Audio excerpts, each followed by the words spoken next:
उपमुख्यमंत्री अजित पवार मुख्यमंत्र्यांच्या भेटीला पोहोचले। अजित पवार वर्षा निवासस्थानी दाखल झाले। पार्थ पवार कथित घोटाळ्यानंतर मुख्यमंत्र्यांची अजित पवार यांनी भेट घेतलेली आहे। अजित पवार हे वर्षा निवासस्थानी दाखल झाले असून अजित पवार यांनी मुख्यमंत्री देवेंद्र फडणवीस यांची भेट घेतली आहे। राज्याचे उपमुख्यमंत्री अजितदादांनी काल त्याबाबत स्पष्टीकरण दिलेलं आहे। वेळ पडल्यास पक्षाच्या वतीने अधिकृत जी काही माहिती असेल ते आदरणीय दादा, आदरणीय प्रांताध्यक्ष तटकरे साहेब हे त्या बाबतीत बोलतील। आज आमच्या जिल्ह्याचा आढावा होता, त्या निमित्ताने मी या ठिकाणी आलो होतो। तुर्तास त्या प्रकरणाबद्दल मला असं वाटते दादा स्पष्टीकरण देतील। उपमुख्यमंत्री अजित पवार यांनी मुख्यमंत्र्यांची भेट घेतलेली आहे। पार्थ पवार यांच्यावर आरोप झालेले आहेत। पुण्यातील महार वतनाची जमीन ही खरेदी केल्याची या संदर्भात आरोप झालेले आहेत। त्यातच कमी किमतीमध्ये खरेदी केल्याचा सुद्धा आरोप झालेला आहे। स्टॅम्प ड्युटी सुद्धा 500 रुपयेच भरलेली आहे असाही आरोप झाला। या सर्व पार्श्वभूमीवर अजित पवार यांनी मुख्यमंत्र्यांची भेट घेतली आहे। या सर्व प्रकरणावरती आधी अजित पवार यांनी माध्यमांशी बोलणं टाळलं होतं। त्यानंतर त्यांनी माध्यमांशी प्रतिक्रिया देताना कुणीही आरोपी असेल त्याच्यावर कारवाई होईल, सखोल चौकशी केली जाईल असं सुद्धा म्हटलं होतं। आणि त्यानंतर आज अजित पवार यांनी मुख्यमंत्री देवेंद्र फडणवीस यांची भेट घेतली आहे। त्यामुळे राजकीय वर्तुळात चर्चांना सुद्धा उधाण आले। अजित पवार हे वर्षा निवासस्थानी पोहोचलेत आणि त्यांनी मुख्यमंत्री देवेंद्र फडणवीस यांची भेट घेतली आहे।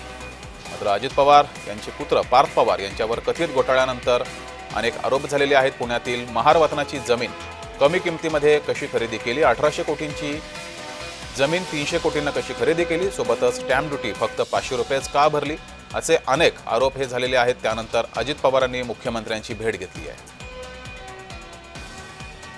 अधिक माहिती घेऊया, आपल्या प्रतिनिधी ज्योत्स्ना गंगणे आपल्यासोबत जोडल्यात। ज्योत्स्ना, अजित पवारांनी मुख्यमंत्र्यांची भेट घेतली आहे। पार्थ पवार यांच्यावर कथित जमीन घोटाळा प्रकरणी अनेक आरोप झाल्यानंतर ही भेट आहे, अधिक माहिती। अगदी बरोबर आहे जगदीश, आपण बघतोय की पार्थ पवार याच्यावरती ज्यावेळेस पुणे जमीन प्रकरणाचा जो घोटाळा समोर आलेला आहे त्यानंतर एकूणच मुख्यमंत्री देवेंद्र फडणवीस यांनी माध्यमांशी बोलताना सांगितलं की हे प्रकरण खूप गंभीर आहे आणि या प्रकरणाची सखोल चौकशी केली जाईल। एवढं म्हणत मुख्यमंत्री देवेंद्र फडणवीस जे आहेत त्यांनी एक चौकशी समिती जी आहे ती सुद्धा या संपूर्ण प्रकरणात जी आहे ती नेमलेली आहेत आणि या विजय नावाचे एक अधिकारी आहेत ते ह्या चौकशी समितीचे अध्यक्ष आहेत।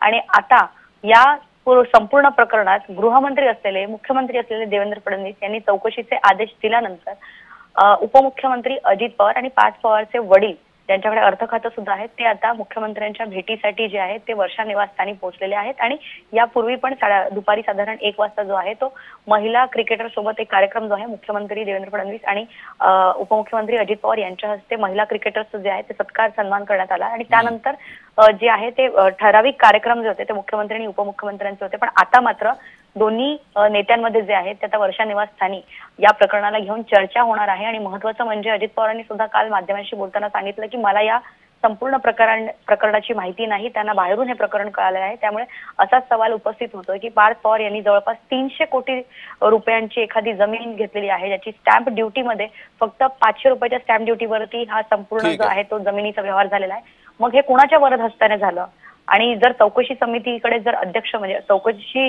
लावली आहे या प्रकरणाची तर मात्र अजित पवार हे वडिलांच्या भूमिकेतून मुख्यमंत्री देवेंद्र फडणवीसांना भेटत आहेत की एक महायुतीचं एक पक्ष म्हणून ते देवेंद्र फडणवीसांना भेटत आहेत, याकडे सर्वांचं लक्ष राहील। कारण चौकशी समिती नेमली जरी असली तरी अद्याप ही जी या प्रकरणात FIR जी दाखल झालेली आहे त्याच्यामध्ये दिग्विजय पाटील याच एका व्यक्तीचं नाव जे आहे त्या FIR मध्ये आहे। पार्थ पवारचं नाव अजून त्या FIR मध्ये किंवा कुठलाही ऑन डॉक्युमेंट तक्रारीमध्ये पार्थ पवार याचं नाव नाहीये। मात्र अमेडिया या कंपनीने जी ही जमीन घेतलेली आहे त्या अमेडिया कंपनीचे दिग्विजय पाटील आणि पार्थ पवार असे दोघेही पार्टनर आहेत। आणि हा जर अमेडिया कंपनीने ही जमीन व्यवहार केला असेल तर मग दिग्विजय पाटलांचं नाव येऊ शकतं। मग पार्थ पवारचं नाव का वगळण्यात आलं का या प्रकरणाची चौकशी करताना सुद्धा पार्थ पवार यांना परत एकदा सवलत कोणती दिली आहे का, या संदर्भातली चर्चा आता या दोन्ही नेत्यांमध्ये म्हणजे मुख्यमंत्री देवेंद्र फडणवीस आणि उपमुख्यमंत्री अजित पवार या दोन्ही नेत्यांदरम्यान होईल। मात्र सर्वात महत्त्वाचं म्हणजे या प्रकरणामध्ये पार्थ पवार हे जे माध्यमांशी कधी बोलतात याकडे आणि त्यांची भूमिका नेमकी काय असणार आहे। ठीक आहे, तर पार्थ पवार कधी माध्यमांशी बोलतात आणि आता या भेटीनंतर अजित पवार काय बोलतात याकडे लक्ष असेल। ज्योत्स्ना, तुम्ही या बैठकीवर लक्ष ठेवून राहा। तुर्तास धन्यवाद दिलेल्या माहितीबद्दल।